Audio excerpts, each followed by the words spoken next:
علم میں کمال، خشیت الہی اور سنتوں کی پابندی اور عبادت کا ذوق اور اصلاح کی کوشش۔ آخر میں ایک بات کہہ کر ختم کرتا ہوں کہ دیکھیے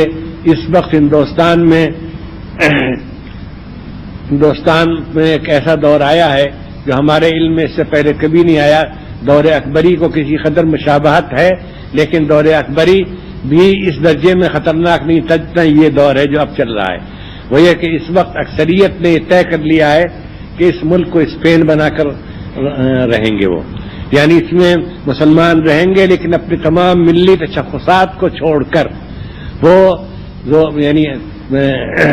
ابھی زبان پر یہ بات نہیں آئی لیکن ہمیں معلوم ہے، ہمیں ایسے لوگوں سے ملنا ہوتا ہے کہ اذانیں بھی زور سے نہ ہوں۔ لاؤڈ اسپیکر تو خیر الگ چیز ہے، وہ کوئی مصنون چیز نہیں، اذانیں بھی زور سے نہ ہوں۔ مسجدوں کی کثرت بھی اور مسجدوں کا جائے وقوع بھی اور مسجدوں کا وجود بھی خطرے میں ہے۔ اور بابری مسجد کے ساتھ جو واقعہ پیش آیا اس نے اس کے راستہ کھول دیا ہے، اور وہ ہندو صاف ہندو اخبار نویس اور کالم نگار اور ان کے ذرا سوچنے سمجھنے والے انگریزی اخباروں میں جو مضامین نکل رہے ہیں اور ہندی اخباروں میں، اس میں صاف یہ ہے کہ یہاں مسلمانوں کو بالکل ہندو بن کر رہنا ہوگا، ہندوستانی بن کر رہنا ہوگا، یہاں مسلمان بن کر رہنے کی گنجائش اب نہیں ہوگی۔ وہ لباس میں، صورت شکل میں اور زبان میں اور رسم الخط میں اور تہذیب میں، سب میں ان تمام امتیازی خصوصیات سے دستبردار ہو جائیں جن سے یہ معلوم ہوتا ہے اور دور سے کہ یہ مسلمان ہیں، یہ کہا جائے کہ یہ مسلمان ہے۔ اس وقت سب سے بڑا اس فتنے کو روکنے کے لیے سب سے بڑی طاقت جو ہو سکتی ہے وہ علماء کی ہو سکتی ہے، وہ ہمارے فضلائے مدارس کی ہو سکتی ہے کہ وہ جہاں کے رہنے والے ہوں وہاں کی مسجدوں میں تقریر کریں، جمعے کے دن تقریر کریں، عیدین میں تقریر کریں، خوشیوں کے موقع پر تقریر کریں، نکاح وغیرہ کی مجلسوں میں تقریر کریں کہ ہم کو اپنے پورے ملی تشخص کے ساتھ اس ملک میں رہنا ہے،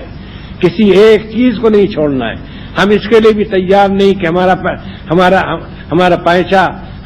ٹخنے سے نیچے ہو، ہم اس کے لیے تیار نہیں کہ ہم اپنی داڑھی کو ایسا کر لیں کہ وہ سمجھا جائے کہ بس میں اتفاقاً کچھ بال اگائے ہیں، نہیں، کچھ نہیں۔ ہم بالکل شریعت پر عمل کریں گے اور شریعت کے ساتھ رہیں گے، اور ہمارا نظام تعلیم وہی رہے گا۔ ہم اپنے بچوں کو توحید کی تعلیم دیں گے، دینیات پڑھائیں گے، اردو سے واقف بنائیں گے، اردو رسم الخط کو زندہ رکھیں گے۔ یہ سب سے بڑی ذمہ داری آپ پر عائد ہوتی ہے اور آپ ہی سب سے بہتر طریقے پر اس ذمہ داری کو ادا کر سکتے ہیں۔ اس لیے یہ بات بھی سن لیجئے اور دل پر لکھ لیجئے کہ اس وقت کا سب سے بڑا فتنہ جو ہے وہ ہے یہی متحدہ کلچر اور ملی تشخص سے دستبردار ہونا۔ اور افسوس کی بات یہ ہے کہ ہمارے دینی حلقے یا علمی حلقے کے بعض لوگ بھی جو قلم کا استعمال جانتے ہیں اور زبان سے بھی علمی زبان بات کر سکتے ہیں، وہ بھی اس کی دعوت دینے لگے ہیں کہ مسلمانوں کو کسی بات پہ اصرار نہیں کرنا چاہیے، اور پرسنل لا کے سلسلے میں جو اصرار کیا سپریم کورٹ کے فیصلے کے خلاف، یہ بھی ایک غلطی تھی مسلمانوں کی خامخواہ کے لیے۔ ہندوؤں میں ایک رد عمل پیدا ہوا اور وہ سمجھے کہ مسلمان بہت تنگ نظر ہیں۔ نہیں، صاف کہتے ہیں ہم یہاں اپنی پوری خصوصیات کے ساتھ رہیں گے، اور اس کے ساتھ ہم امید رکھتے ہیں کہ اللہ تعالیٰ ہم کو اس ملک کی قیادت نصیب فرمائے گا۔ اس لیے کہ اس ملک کی آبادی کوئی عنصر اس نے اپنے کو اس قابل نہیں رکھا کہ وہ اس ملک کو بچائے خطرے سے۔ سب دولت پرست ہیں، مادہ پرست ہیں، نفس پرست ہیں، طاقت پرست ہیں، اقتدار پرست ہیں،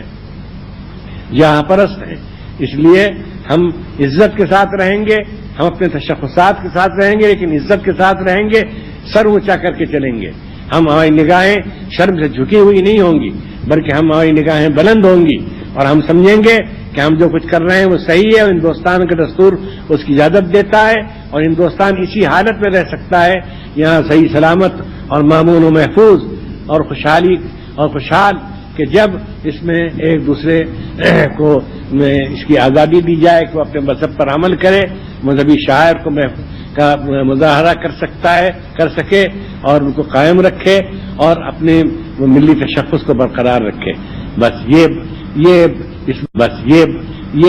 اس